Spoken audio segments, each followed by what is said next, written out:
এই দুনিয়ার উম্মত, আমি নবীর যেই সমস্ত উম্মতেরা আমি নবীর সুন্নতকে অনুসরণ করবে, আমার নবীর সুন্নত অনুযায়ী জীবনযাপন করবে, তারা যেন আমি নবীকে ভালোবাসি, তারা যেন আমি নবীকে অনুসরণ করছি।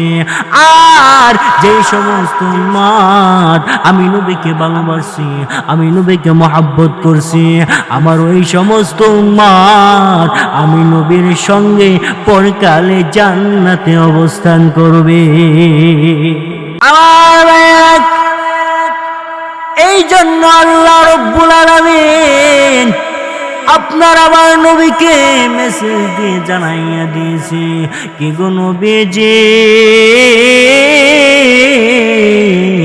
নবীজি আপনি আপনার উম্মতদেরকে জানায়া দেন, আপনার উম্মত যদি আমি আল্লাহকে ভালোবাসতে চাই, আমি আল্লাহকে মহব্বত করতে চাই, তারা যেন আপনাকে মহব্বত করি, আপনার সুন্নাহ তরিকা, আপনার সুন্নাহ অনুযায়ী তরিকা অনুযায়ী যেন জীবন যাপন করে আপনি তাদেরকে জানায়া দেন। আপনাকে যদি একটা মুহূর্তের জন্য যদি মহব্বত করা হয়, যদি ভালোবাসা হয়, তারা যেন আমি আল্লাহকে ভালোবাসলো, আমি আল্লাহকে মহব্বত করলো। আর যদি আমি আল্লাহকে মহব্বত করে আমি আল্লাহকে যদি ভালোবাসি, আমি আল্লাহ আপনার ওই সমস্ত উম্মতদের গুনাহ খাতাগুলিকে আমি আল্লাহ মাফ করে দিব। আলহামদুলিল্লাহি রাব্বিল আলামিন ওয়াসসালাতু ওয়াসসালামু আলা সাইয়্যিদিনা মুহাম্মদ ওয়া আলা আলিহি ওয়া আসহাবিহি ওয়া সাল্লাম। الذي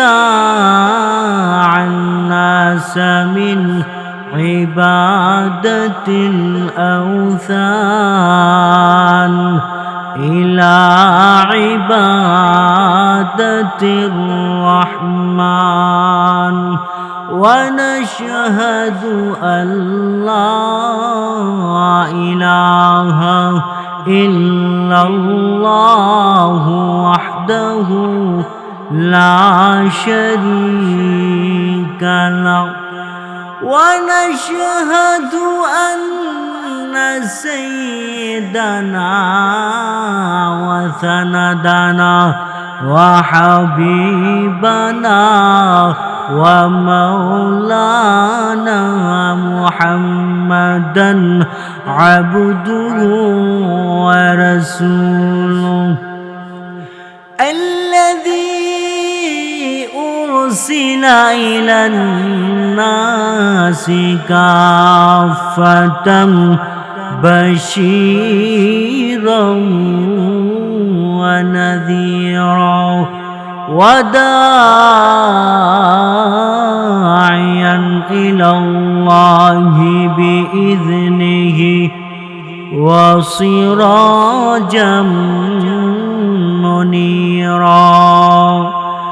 أما بعد فأعوذ بالله من الشيطان الرجيم. بسم الله الرحمن الرحيم.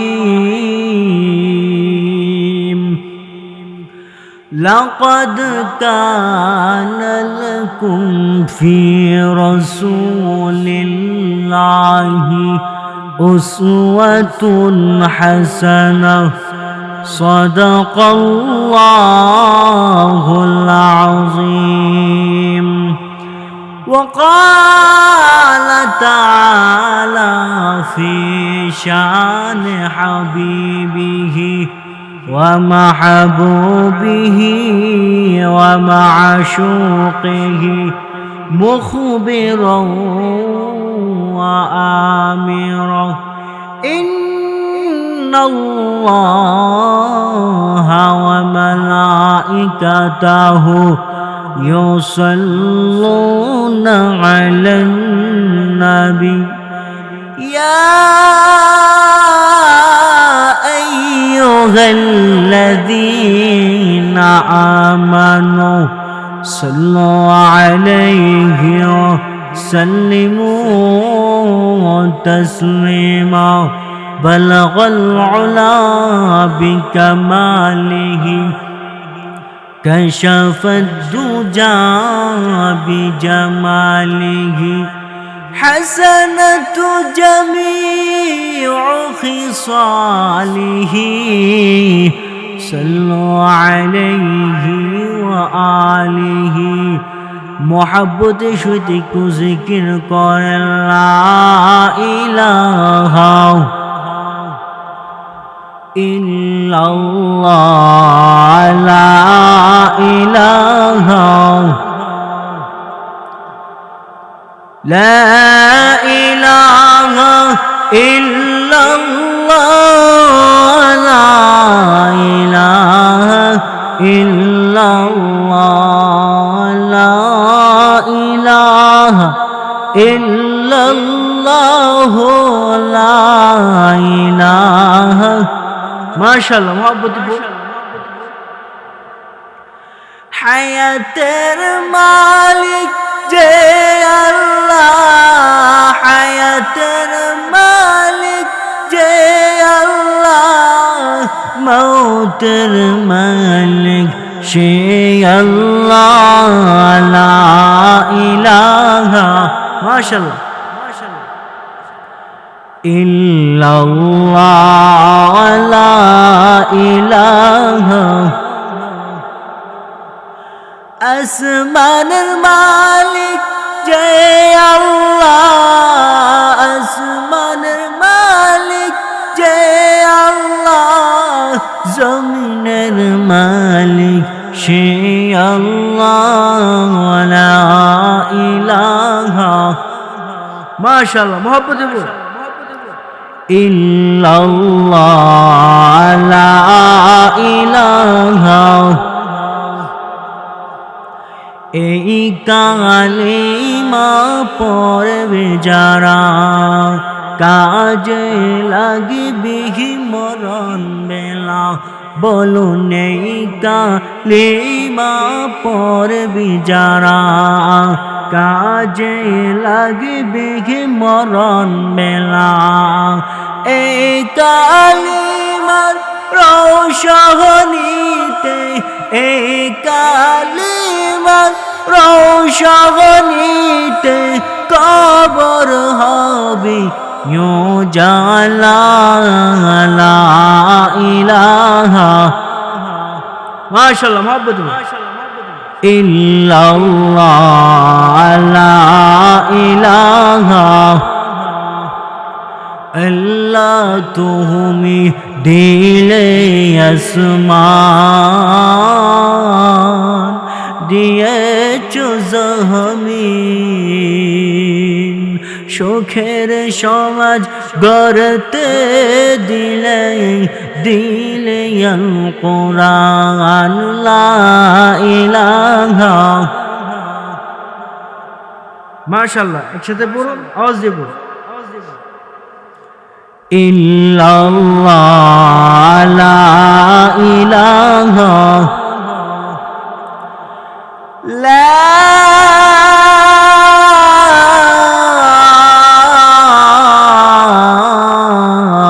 ইলাহা ইল্লাল্লাহু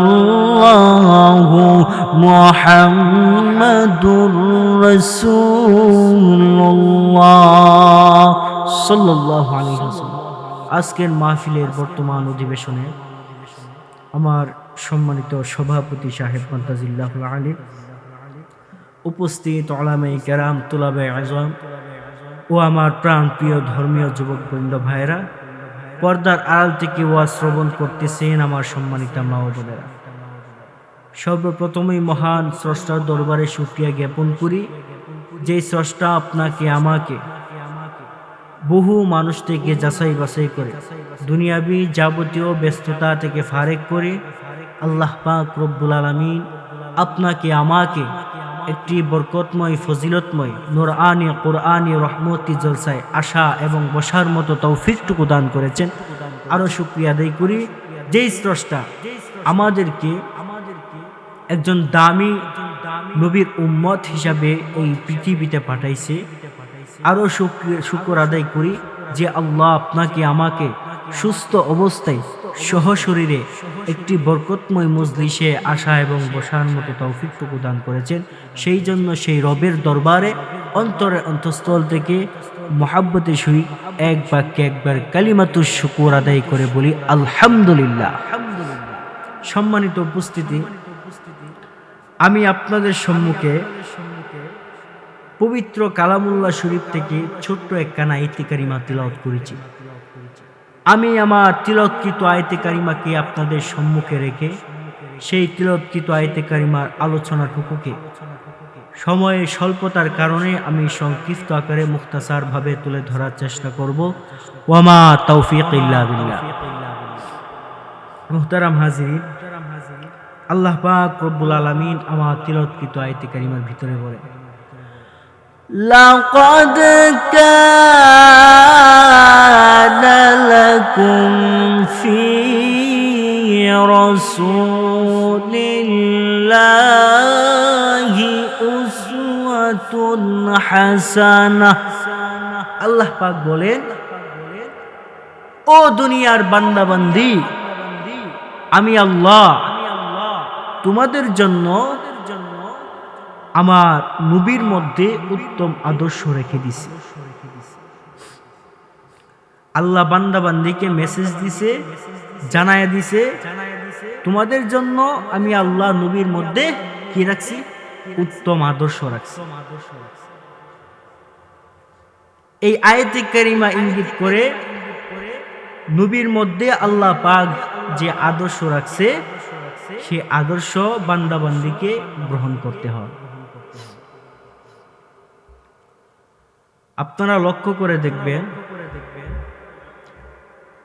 দুনিয়ার মধ্যে বা আমাদের এই সমাজের মধ্যে কারো দ্বারা যদি কোনো উপকার হয়, যদি কোনো ফায়দা হাসিল করা যায়, তাহলে মানুষেরা কিন্তু দৌড়ায়া দলে দলে ওই লোকের কাছে উপস্থিত হয়।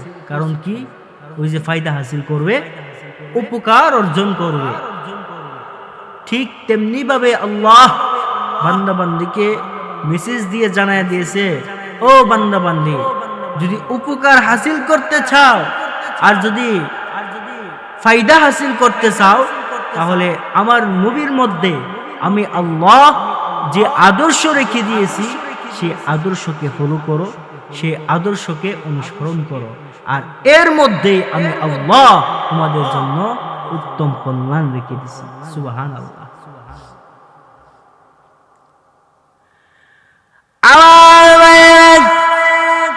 এই মুসলমান, নবীজির আদর্শ এমন একটি আদর্শ, যেই আদর্শকে যদি কোনো উম্মাত যদি অনুসরণ করি, যদি একটা মুহূর্তের জন্য ফলো করতে পারি, আল্লাহ রাব্বুল আলামিন অন্য একটা আয়াতে কারিমার মাধ্যমে আল্লাহ বান্দা বান্দিকে জানায়া দিয়েছি, কুল ইন কুনতুম তুহিব্বুনাল্লাহ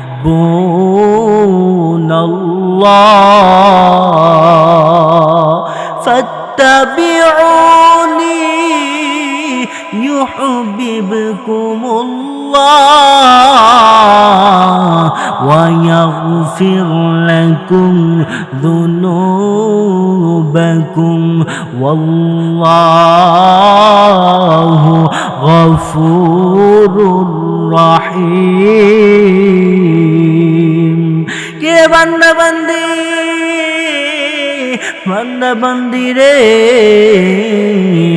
আমি নবীর আমার নবীর আদর্শকে যদি অনুসরণ করতে পারো, আমার নবীর আদর্শকে যদি ফলো করে চলতে পারো, আমি আল্লাহকে যেই সমস্ত উম্মতেরা যেই সমস্ত বান্দা বান্দিরা ফলো করতে চায়, অনুসরণ করতে চায়, আর মহাব্বত করতে চায়, আর ভালোবাসা অন্তরে জাগ্রত করতে চায়, তারা যেন আমার নবীর আদর্শকে ফলো করে, আমার নবীর আদর্শকে যেন অনুসরণ করে। আমার বান্দা বান্দি তারা যেন আমার নবীকে মহাব্বত করে, আমার নবীকে ভালোবাসে। এই মুসলমান আল্লাহর নবীকে কিভাবে ভালোবাসলে ভালোবাসা হবে, কিভাবে প্রকৃতপক্ষে আপনি ভালোবাসার মতো ভালোবাসতে পারবেন? আল্লাহর নবী বলেছেন, আল্লাহর নবী বলেন, আমার যেই সমস্ত উম্মত আমি নবীর আদর্শকে অনুসরণ করবে, আমি নবীর সুন্নাহ অনুযায়ী জীবন যাপন করবে, আল্লাহ রব্বুল আলামিনকে ভালোবাসা হয়ে যাবে।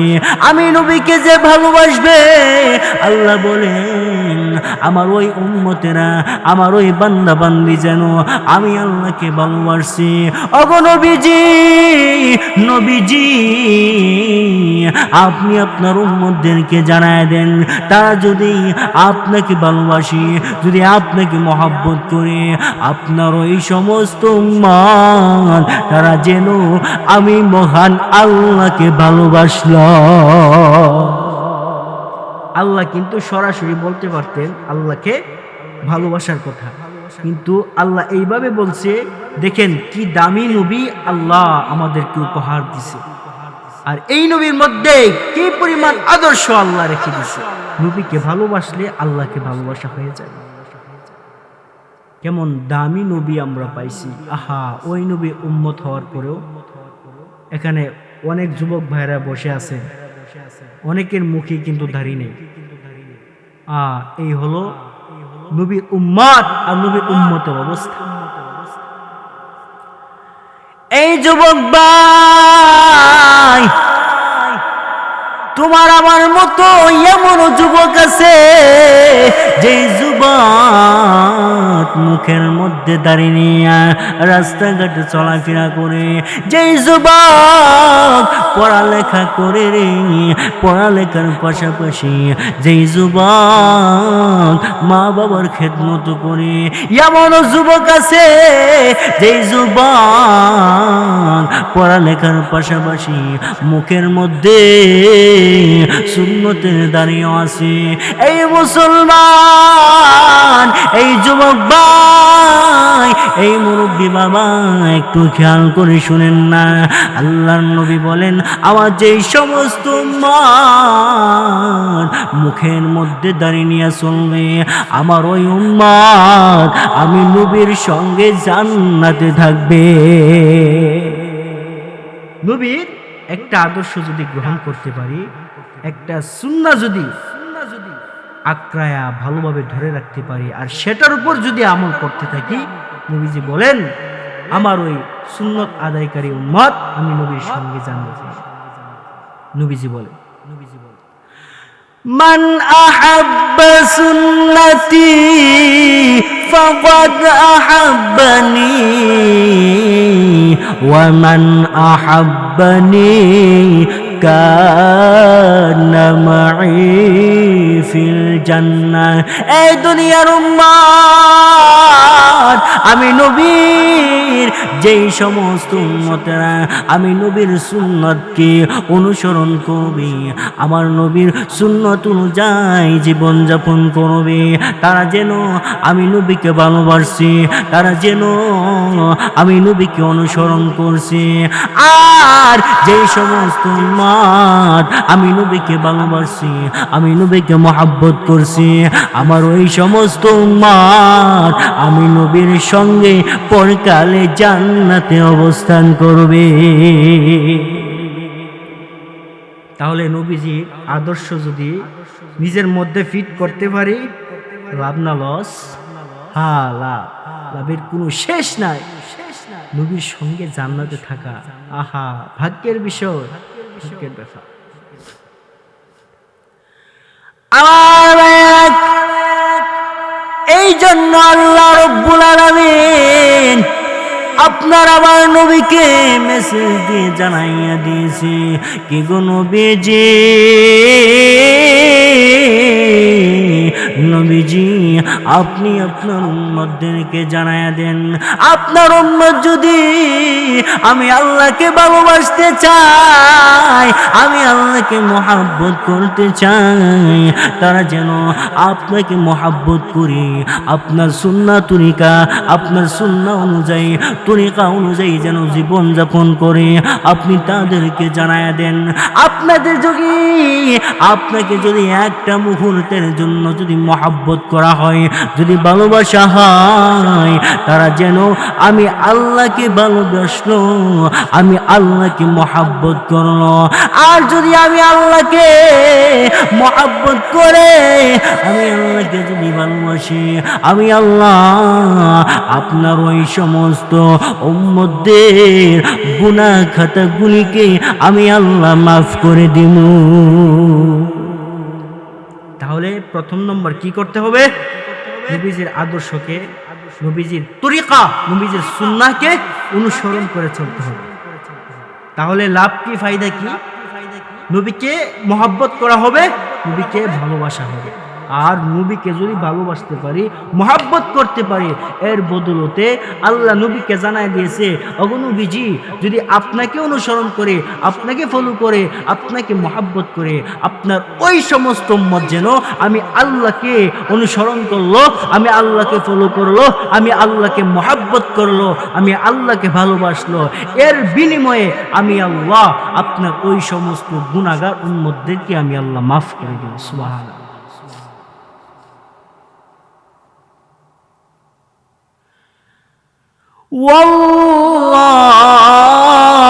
ওয়াল্লাহু গফুরুর রহিম।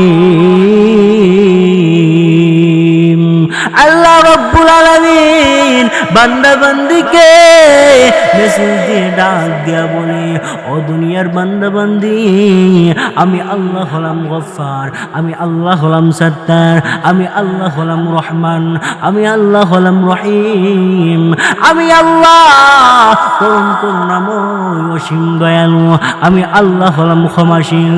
দুনিয়ার বান্দা বান্দি গুনাহ করবে, দুনিয়ার বান্দা বান্দি পাপ করবে, অন্যায় করবে, আমি আল্লাহ তাআলার দরবারে যদি তাওবা করে আমি মহান আল্লাহ আমার এই গুনাহগার বান্দা বান্দিকে মাফ করে দিন। ও মুসলমান, এখানে আমরা যারা বসে আছি, কেউ কি বুকে হাত দিয়ে বলতে পারবেন কারো জীবনে কোনো গুনাহ নাই? কেউ বলতে পারবেন? না, একটা মুহূর্তের জন্য বলা সম্ভব না। কারণ নবীজি হাদিসের মধ্যে বলেছে, কুল্লু বনি আদামাল খাত্তাউ ওয়া খায়রুল খাত্তাইন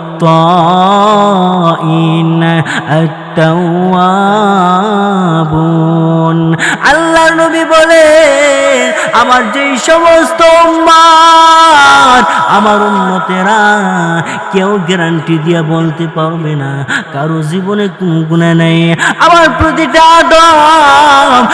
প্রতিটা আদম সন্তান প্রত্যেকেই গুনাহগার, প্রত্যেকের জীবনে গুনাহ করছে, প্রত্যেকের জীবনে পাপ করছে, প্রত্যেকের জীবনে অন্যায় করছে।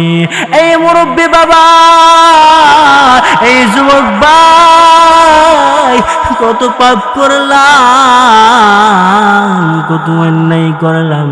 ও যুবক বেড়া, গভীর রজনীতে ঘরের দরওয়াজা লাগাইয়া আপনি ভাবেন, আমিও ভাবি, ঘরের ভিতরে চতুর্দিকে দরওয়াজা জানালা লাগাইয়া অবৈধ অশ্লীল খারাপ ভিডিও দেখবো, অবৈধ অশ্লীল খারাপ ছবি দেখবো। কেউ দেখবে না, কেউ দেখবে না। এইভাবে গোপনে কত গুনাহ করলাম, কত পাপ করলাম। এই পাপের কারণে, এই অপরাধের কারণে একদিন আল্লাহর আদালতের খাট গড়াই দাঁড়াইয়া আল্লাহ রব্বুল আলামিনের দরবারে আপনাকে আমাকে জবাবদিহি করতে হবে। এই যুবক ভাই, এখনো সময় আছে রে, এখনো সময় আছে, এখনো সময় আছে। আল্লাহ তাআলার দরবারে খাঁটিভাবে যদি তাওবা করতে পারি, আল্লাহ রব্বুল আলামিন বান্দা বান্দিকে এইভাবে ডাক দিয়া বলে, আরে বান্দা বান্দি, পাপ করেছো, অপরাধ করেছো, অন্যায় করেছো, আমি আল্লাহর দরবারে ফিরে আসো না। আমি আল্লাহ হলাম গফফার, আমি আল্লাহ হলাম রহমান। এই বান্দা বান্দি গুনাহ করার পরে আবার যেই সমস্ত বান্দা বান্দি আমি আল্লাহ রব্বুল আলামিনের দরবারে খাঁটিভাবে তাওবা করবে, নবীজি হাদিসের মধ্যে বলেন, আত্তাইবু মিনাজ যামবি কামাল্লা যামবা লাহু। আমার যেই সমস্ত উম্মত আল্লাহ রব্বুল আলামিনের দরবারে খাঁটিভাবে তাওবা করে গো, খাঁটিভাবে তাওবা করে, ওই তাওবাকারী ব্যক্তির অবস্থাটা কেমন হয়ে যায়? মায়ের গর্ভ থেকে, মায়ের রেহেম থেকে একটা নিষ্পাপ বাচ্চা প্রসব হওয়ার পরে এই বাচ্চাটার যেমনিভাবে কোনো অপরাধ থাকে না, কোনো অন্যায় থাকে না, এই বাচ্চাটা যেমনিভাবে নিষ্পাপ থাকে রে, ঠিক তেমনিভাবে মহান আল্লাহ তাওবাকারী বান্দা বান্দির অবস্থাটাও ওই নিষ্পাপ শিশুর মতো বানায়া দে। তাহলে গুনার জন্য আল্লাহ পাকের দরবারে অনুতপ্ত হয়ে তাওবা করতে হবে, খাঁটিভাবে তাওবা করতে হবে।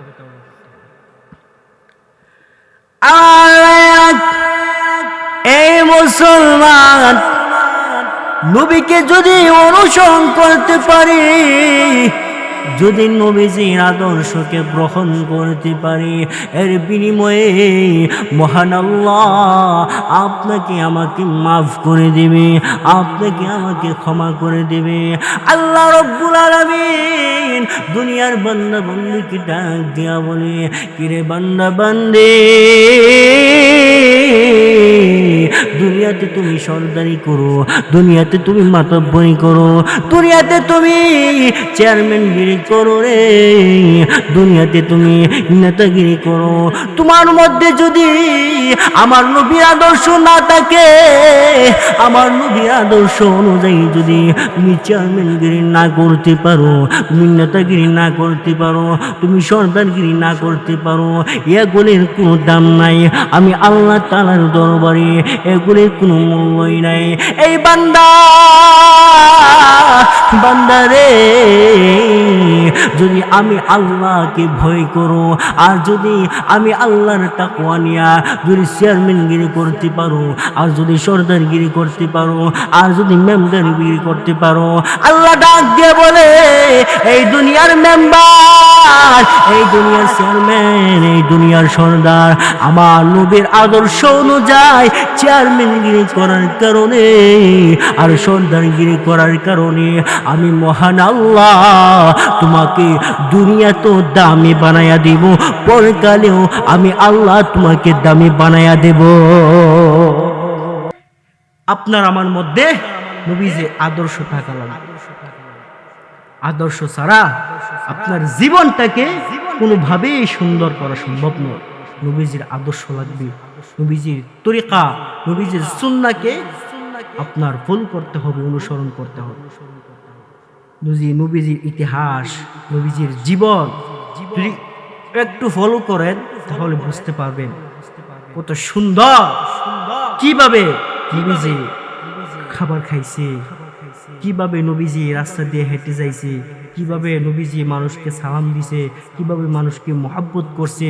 এগুলি যদি আপনি একটু ফলো করেন তাহলে বুঝতে পারবেন, আপনার জীবনটাকে সঠিক পথে আনতে পারবেন। আহা, এখানে যারা বসে আছে, ও মুরব্বী বাবা, অনেকের বয়স হয়তো 80, অনেকের বয়স হয়তো 70, হ্যাঁ, এখনো পর্যন্ত বড়ই দুঃখের বিষয়ে সালামটা পর্যন্ত সহি শুদ্ধভাবে দিতে পারি না। এখনো পর্যন্ত সূরা ফাতিহাটা শুদ্ধভাবে পড়তে জানি না। এই হলো আমাদের অবস্থা, এই হলো আখিরি জামানার নবীর উম্মতের অবস্থা। খুব দুঃখ লাগে। ও মুসলমান, কি নিয়ে আল্লাহর সামনে দাঁড়াবে? দুনিয়ার জন্য তো বহুত কিছুই করলেন, অনেক কিছুই তো করলেন, বউ বাচ্চার জন্য করলেন, বহুত কিছু, বাড়ি গাড়িও তৈরি করলেন, টাকা পয়সার মালিক হইলেন, সব কিছু করলেন। আল্লাহর জন্য কি করছেন? কি নিয়ে দাঁড়াবেন বলেন না? আল্লাহর সামনে কি নিয়ে আমরা দাঁড়াবো? কি জবাব দিব আল্লাহ তাআলার কাছে? এখন থেকে নিয়ত করে যে আজকে থেকে আর কোনোদিন নবীজির আদর্শ ছাড়া চলব না। প্রতিটা কাজে নবীজির আদর্শকে ব্যবহার করব।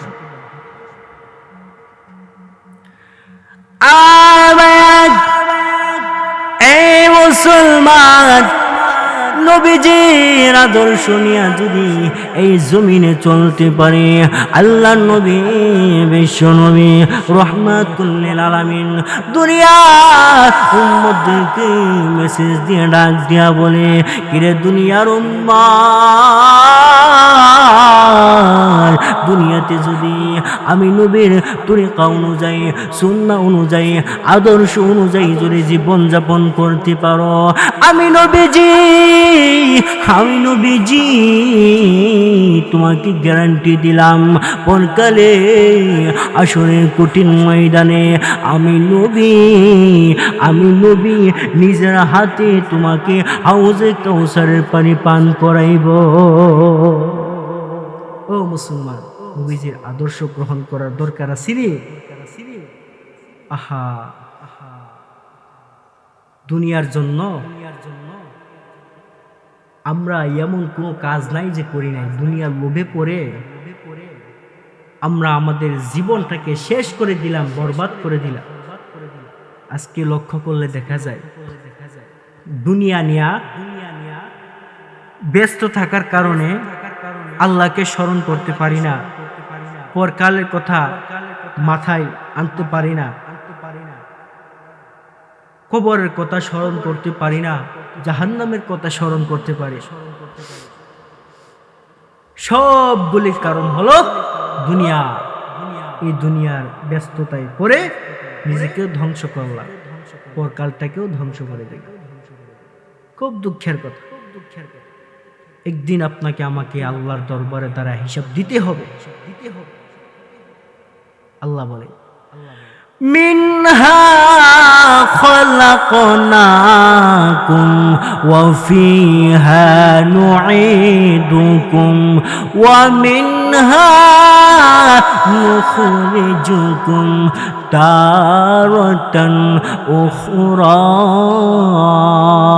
এই দুনিয়ার বান্দা বান্দি, তুমি 5 তলা বিল্ডিং এর মালিক, আমি আল্লাহ তোমাকে 5 তলা বিল্ডিং এর উপর থেকে আমি আল্লাহর দরবারে তোমাকে নিয়ে আসবো। এই বান্দা, তুমি বড় বড় গাড়ির মালিক, এই সমস্ত গাড়ির মালিক হয়েও তোমাকে মৃত্যু কোনো অবস্থাতেই ছাড় দিবে না। আমি আল্লাহর দরবারে তোমাকে ফিরে আসতেই হবে। এই মুসলমান, আল্লাহ ডাক দিয়া বলে, ও দুনিয়ার বান্দা বান্দি, তুমি যে কোনো অবস্থায় থাকো না কেন, যখন মৃত্যুর সময় হয়ে যাবে আমি আল্লাহর দরবারে তোমাকে ফিরে আসতে হবে। এই দুনিয়ার মুসলমান, আল্লাহ বলেন, বান্দা বান্দি, আমি আল্লাহ তোমাকে যেই মাটি দিয়া তৈরি করলাম, আমি আল্লাহ তোমাকে যেই মাটি দিয়া সৃষ্টি করলাম, তুমি আবার ওই মাটিতেই যাবে রে, তোমাকে ওই মাটিতেই দাফন করা হবে। আবার আমি আল্লাহ তোমাকে সেই মাটি থেকে আবার উত্তোলন করব, আবার তোমাকে উঠানো হবে। এই বান্দা বান্দি রে, একটাবার তুমি চিন্তা করো না, তোমাকে আমি আল্লাহ হইতে কে গাফিল করলো? এই বান্দা বান্দি, তোমার অন্তরে একটাবার কি ঝাঁকনা দেই না? আমি আল্লাহ তোমাকে এত সুন্দর করে বানাইলাম, তোমাকে আমি আল্লাহ জাগাই জাগাই পয়েন্টে পয়েন্টে আমি আল্লাহ তোমাকে আকার আকৃতি দিলাম। এত সুন্দর করে আমি আল্লাহ বানানোর পরেও তুমি আমি আল্লাহকে স্মরণ করো না, আমি আল্লাহকে তুমি ভুলে গেলা, আখিরাতকে ভুলে গেলা, কবরের আযাবের কথা তোমার কি স্মরণ হয় না? জাহান্নামের কথা কি তোমার স্মরণ হয় না? এই বান্দা বান্দি, শুনে রাখো, জেনে রাখো, যখন তোমার মৃত্যুর সময় হয়ে যাবে, দুনিয়ার কেউ তোমাকে ফিরাইতে পারবে না। দুনিয়ার কোনো মা, দুনিয়ার কোনো বাবা, দুনিয়ার কোনো বন্ধু বান্ধব, দুনিয়ার কোনো ভাই বোন তোমাকে আটকে রাখতে পারবেন না। এই মুসলমান, দুনিয়ার কোন জিনিস আপনাকে আমাকে একটা মুহূর্তের জন্য আটকায়া রাখতে পারবে না। এই মুসলমান, লক্ষ্য করে দেখেন না, যখন সন্তান দুনিয়া থেকে বিদায় হয়ে যায়, বাবা মা ভাই বোন ভাই বেরাদর বন্ধু বান্ধব কেউ কাউকে মৃত্যুর হাত থেকে বাঁচাইতে পারে না। আল্লাহ বলেন, বান্দা বান্দি, দুনিয়ার জন্য যা কিছু করো না কেন, আমি আল্লাহকে স্মরণ করি, আমি আল্লাহকে মনে রাখো, কারণ আমি আল্লাহ একদিন তোমাকে দুনিয়া থেকে উঠায়া নিয়ে আসব। ও মুসলমান, আল্লাহর ভয় অন্তরে ঢুকাতে হবে, আল্লাহকে ভয় করতে হবে, মৃত্যুর কথা স্মরণ করতে হবে, নবীজির আদর্শ অনুযায়ী জীবনযাপন করতে হবে। দুনিয়ার জন্য আপনি আমি অনেক কিছু করছি, এখন থেকে চিন্তা করেন, আখিরাতের চিন্তা করেন। দুনিয়ার চিন্তা, দুনিয়ার লোভ লালসা তার জীবনটাকে দিবে ধ্বংস করে। আর আখিরাতের চিন্তা যতই করবেন, কবরের কথা যতই স্মরণ করবেন, জাহান্নামের কথা যতই স্মরণ করবেন, ততই আপনার জীবনটা উন্নতির দিকে যাবে। আল্লাহ পাক রব্বুল আলামিন আমার এই সংক্ষিপ্ত মুখতাসার কথার উপর প্রত্যেককে আমল করার মতো তৌফিক এনায়েত করুক। ও মুসলমান, আমি আপনাদের সকলের জন্য দোয়া করি, আপনারা আমার জন্য দোয়া করবেন। আমি আপনাদের প্রত্যেকের জন্য সদা সর্বদাই সর্বাবস্থায় সুস্থতা ও নেক হায়াত কামনা করে বিদায় নিচ্ছি। আসসালামু আলাইকুম ওয়া রাহমাতুল্লাহি ওয়া বারাকাতুহু।